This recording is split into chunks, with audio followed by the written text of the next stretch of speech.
Autobiography of a Student by Sandy Navarro. I could hear the annoying alarm going off in my bedroom that warm June morning as I sprung out of bed and clumsily tripped over hair products, laundry, and music CDs.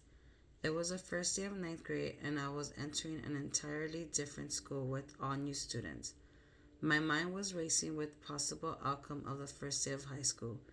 I recall receiving a bright yellow flyer titled Day 1 Agenda from an overzealous woman with way too much eyeshadow who stood at the front gate entrance with a creepy smile.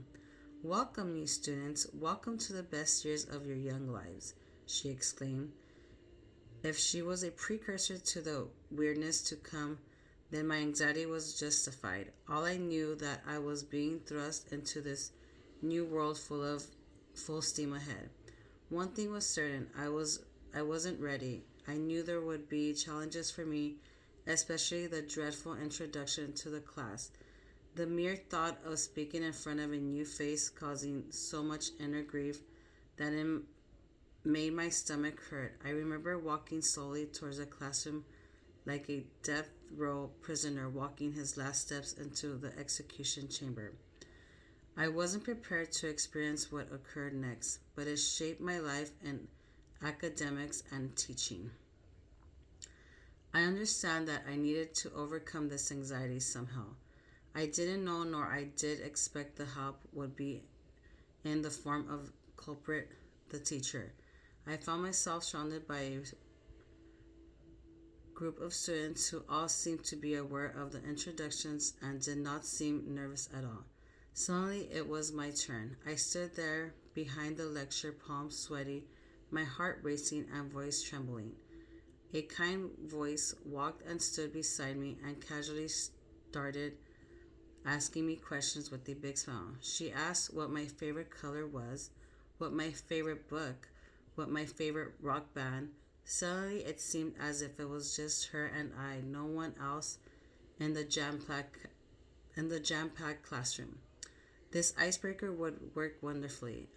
Although my teacher knew exactly what she was doing, I couldn't wait to thank her afterwards. I found myself slowly understanding that the more I engaged with the class, less anxiety I felt. There were future speeches as well, and the teacher would look at me, smile, and wink, as to say, I'm right next to you, just chatting with you. I'm not your teacher, just one of your girlfriends. I couldn't help but notice that I was the only student she would do this for.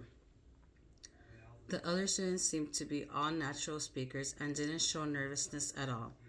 I will always admire my teacher's commitment to me as despite having many students, she gave me personalized attention and understanding. In hindsight, I believe that because of this teacher, my love for teaching and instruction started. As an education as an educator now for the past 15 years, I firmly believe that education should be centered around every student. Of course, good grades are ideal, but I prefer the student to have a keen understanding of the subject and ability to demonstrate that they do. For the inner barrios to the suburbs, every student should come every student should count and not ever be considered as lost cause. Just like my speech teacher, determination to see me conquer my fear didn't allow her to push me aside, nor should nor should we. If there is an obvious learning disability, then it is up to me, the educator, to identify the disability, then assist with the education of individualized learning plan IEP, and have a roundtable discussion to see what the best path for success is for the student. This is what sets us apart from other countries, the ability to rally for the students via teachers, therapists, counselors, and specialists, and my desire to see students do well. The role of education in our world is a vital part for the individual's success, but also for society to come. To thrive, education is the foundation of every decision that a student will make inside the classroom, but also outside the classroom. If the student triumphs, then they could reflect on the steps they took to achieve those results. If they fail, they know that next time they need to dig deeper and consider more options. Think outside the box, but the learning should be never stopped. As I am assisting the teachers and giving my own lesson plan to the group of kids, I tend to sometimes think back at the patience and passion that my high school speech teacher demonstrated with me. I tried to emulate her teaching style and her different methods of getting the points across to my students. Having experience in assisting with lesson plans in grades K through 7th, I understand that every student learns differently and those lesson plans should be tailored to them as best possible. When I substitute my older grade levels, I bring different teaching style than their teacher. I find every single time that students love the slight break from the normal instruction method. I make abundantly clear to my students that although I am not every day inside the classroom, I can easily be located. Many students have confidence in me with confinement issues inside school and even outside of school.